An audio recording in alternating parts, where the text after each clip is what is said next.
welcome back to Man's Kitchen. Today we're making banana dipped in yogurt with Fruity Pebbles, something fun for the kids, a little bit sweet but also healthy with the yogurt and the bananas at least. Man, you ready? We got Fruity Pebbles, yogurt, bananas. Nice and easy, not a lot of ingredients. I already have my Fruity Pebbles partially crushed. Peel each of the bananas. Chop them into nice bite-sized pieces.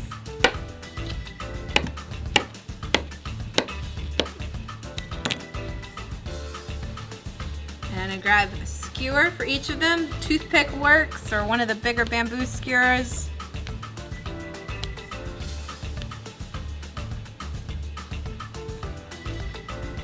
So we got our banana, we roll it in the yogurt, make sure it's nice and covered with a thin layer. Roll it in our Fruity Pebbles, cover it all over, and then it goes onto a freezer-safe tray. All right, once you have a full tray's worth, they go into the freezer for about 30 minutes.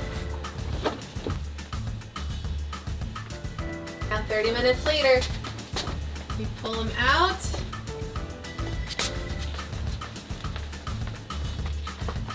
And they're ready to eat. Thanks for coming to Man's Kitchen.